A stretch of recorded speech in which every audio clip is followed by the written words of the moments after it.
Now, after much anticipation, Squid Games is back. Now, this show has gotten a lot of good and bad reviews. For the first season, definitely people think it's better. But the second season, people are kind of on the fence. But I want to talk about why do people keep coming back for these games in the first place? Now, let's think about this. Obviously, if you're on this channel, you know we're going to look at it from a more psychological lens. So we're going to talk about three different cognitive biases: the sunk costs, the hot hand, and the gambler's fallacy. Now, these cognitive biases can explain why does the judgment in these people's mind keep sending them back to a death game where even if they were to win, they got to endure some of the worst trauma and hardships to get to that point. Now, 45 billion won, which is about 30 something million dollars, is hard to walk away from, but at what cost? Now, let's start with the first one, the sunk cost fallacy. Now, if you see, people go through all these hard games where they risk their lives and they see other people die, and then they get out and say, wait, that's all I'm going to get is divided up between X amount of people. And they say, this is not enough for me to walk away. Because in the second season, they actually get the choice to walk away after each game. They didn't do that in the first season. So you would think, well, I just saw 50 people get shot dead. I think I'm good. I'll take my little bit of money. But if you do the math, it only came out to about $2,000 US. So is that really worth almost dying and witnessing all that horror? Most people probably say no. And the greed will send them to say, let's keep going because if I invested this much. And that's what sunk cost fallacy is about. Now think how this sunk cost fallacy can hurt you in real life. Think about a romantic relationship. Yeah, you may have put 2-3 years into it. You love each other, but things aren't going the way that you want them. People aren't living up to the standards you set, but you have history and it's so hard to let go. But guess what? Putting more into it simply because the time has passed and you've invested doesn't make it right to keep going. Or let's take it away from romance and put it into finances. You invest in some kind of currency, cryptocurrency, or a stock in a company. And you're like, hey, I put $1,000 into this. Stock goes down. It goes up a little bit. Like, okay, showing signs. Maybe I could put more in. You put more in, it goes down again. You're like, I put so much into this. I can't just sell it all and cut my losses.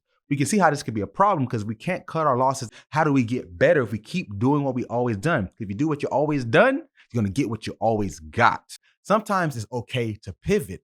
In this case, they need to get the money because they're living the worst lives. They're poor, they're broke, they're in super debt. But sometimes pivoting to the next thing is better. Yeah, they may still owe tens of thousands, hundreds of thousands, even millions of dollars, but they live to fight another day. Now, the next one is the hot hand fallacy. This also coincides with the sunk cost because throughout the season, you see some guys saying, hey, if we make it through this game, we just keep going and we win the next game, then that way we'll be able to walk away with earnings that are worth it.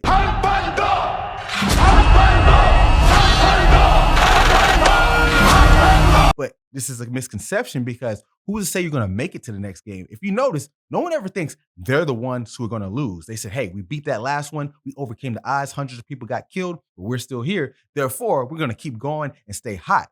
Now, you can see this in sports. Imagine a basketball player who's been shooting threes back to back to back, and you're like, give him the ball. He's making everything. But in actuality, he's making those shots independently. So it's not to say he's going to make every one or the next one, but our brains believe getting to point A to point B is easier to assume, give it to the person that is hot. That's the hot hand fallacy. So the overall takeaway when you talk about the hot hand fallacy, luck doesn't have patterns. As much as our brain wants to make us think it does, at the end of the day, these are random occurrences that are independent to each other. Sometimes they fall in line to show some form of a pattern, but just like in the Squid Games, there's no guarantee it's going to go that way again.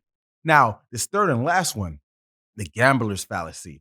Now, outside of the games itself, you can kind of explain this as why these people are even here in the first place, because we're talking about why do they keep coming back? But they're there because they're assuming their odds will be in better favors. Most of the people are gambling on racehorses like Ian did in the first season. You have the crypto guy who lost a lot of people millions of dollars by investing in a coin that didn't make any money. So you can see how they think, hey, these odds are better in my favor. But they don't understand gambling in itself is independent to every play. So maybe you won before. Great. Are you going to win the next one? Or maybe you won a few times in the past. And you keep using that information to regroup and say, if I've done it this many times, I can keep going. Now, bring it all full circle.